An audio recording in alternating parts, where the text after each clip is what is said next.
जैसलमेर जिला क्योंकि बॉर्डर का जिला है तो विभिन्न केंद्रीय एजेंसीज और जो स्टेट की एजेंसीज हैं उनके कोऑर्डिनेशन में हम लोग लगातार रहते हैं और कई बार हमें इनपुट आमजन से भी मिलते हैं। गोपनीय इनपुट के आधार पर ये जानकारी प्राप्त हुई थी कि ये विनय कपूर नाम का एक युवक है जो पाकिस्तान का रहने वाला है, यूट्यूबर है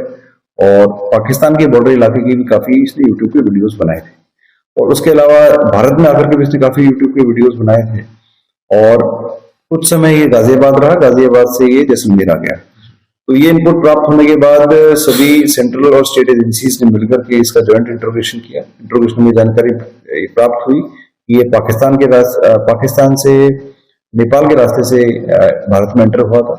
और इस पूरे कृत्य में एक सचिन चौधरी नाम के युवक ने इसकी मदद की थी। उसके अलावा भी कोई और जो लोग हैं उनका भी पूछताछ में खुलासा करेंगे, उनके खिलाफ भी कार्रवाई करेंगे।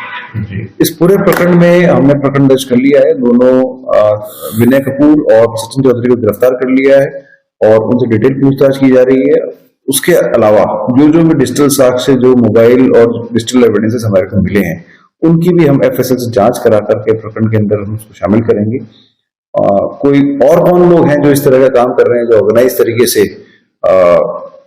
बाहर के नेशनल्स को बिना किसी वैध डॉक्यूमेंट के भारत के अंदर शरण देते हैं या उनकी किसी तरह से हेल्प करते हैं, इसके संदर्भ में हम डिटेल अनुसंधान कर रहे हैं। और जैसलमेर जिला क्योंकि बॉर्डर का जिला है, सेंसिटिव है, तो आपके माध्यम से हम ये रिक्वेस्ट करना चाहेंगे अगर किसी तरह का कोई भी संदिग्ध व्यक्ति आपकी नजर में आता है तो तुरंत पुलिस को सूचना दें, हम इसमें विधि सम्मत कार्रवाई करेंगे। और आपके माध्यम से क्योंकि यहाँ पे पाकिस्तान से आए हुए लॉन्ग टर्म वीजा पे रहने वाले काफी लोग हैं, उनको भी हम रिक्वेस्ट करना चाहेंगे इस तरह का कोई व्यक्ति आता है तुरंत पुलिस को सूचना दे, पुलिस का सहयोग करें। बिना लीगल डॉक्यूमेंट के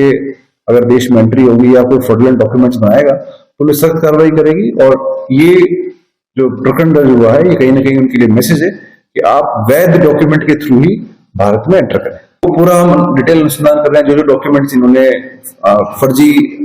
जो डॉक्यूमेंट्स जैसे आधार कार्ड है, जैसे बैंक 3 बैंकों के अंदर अकाउंट खुलवाए हैं, सभी डॉक्यूमेंट्स की हम डिटेल अनुसंधान करेंगे। और किसी व्यक्ति ने, किसी कर्मचारी ने, किसी प्राइवेट व्यक्ति ने अगर अपराध किया है तो उनको भी इस प्रकरण में गिरफ्तार करेंगे। तो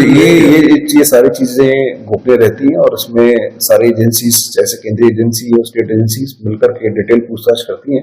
और उसमें जो भी इनपुट मिलता है उस पर हम कार्रवाई। यूट्यूब के वीडियोज हैं, हमने सबको डिटेल में एनालाइज किया है और इस संदर्भ में सभी केंद्रीय एजेंसीज और स्टेट एजेंसीज की जानकारी में है। जॉइंट इंट्रोगेशन भी किया गया है, उसमें जो विधि सम्मत कार्रवाई है वो की जाए। बहुत सारे डिजिटल एविडेंसेस हमें मिले हैं, इसके अलावा फ्रॉड डॉक्यूमेंट्स भी मिले हैं जो फर्जी तरीके से बनाए गए हैं, कोर्ट रचित दस्तावेज का इस्तेमाल करके बनाए गए, उन सबको हमने जब्त किया, उसमें हम विधि सम्मत कार्रवाई कर ऐसी हो चुकी है इसकी। और जेएसी काफी डिटेल जेएसी हुई, 2-3 दिन चली है, उसमें सभी एजेंसीज के लोगों ने ज्वाइंटली इंट्रोगेट किया है और जो भी इनपुट आए हैं उसमें विधि सम्मत कार्रवाई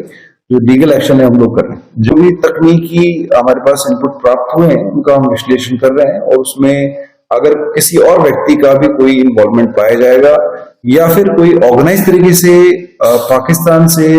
बिना वैध डॉक्यूमेंट से भारत में एंट्री कराने का कोई काम कर रहा है तो उस पर भी विधि सम्मत कार्रवाई की। मकसद क्या है रिगार्डिंग हम लोग डिटेल पूछताछ कर रहे हैं और उस पूछताछ में जो भी चीजें आएंगी उस पर हम केंद्रीय एजेंसीज के साथ मिलकर के, स्टेट एजेंसी के साथ मिलकर के विधि सम्मत कार्रवाई करेंगे। देखिए कोई बहुत अच्छे बैकग्राउंड से नहीं है यूट्यूबर, इसका कहना प्रथम दृष्टिया जो पूछताछ में सामने आया है इसका कहना ये है कि यूट्यूब के जरिए और मजदूरी और छोटा मोटा काम करके ही अपना जीवन यापन करता है, परंतु डिटेल अनुसंधान अभी भी जारी है। योगी सचिन चौधरी है, उनको भी हमने गिरफ्तार कर लिया और उनसे भी पूछताछ जारी है।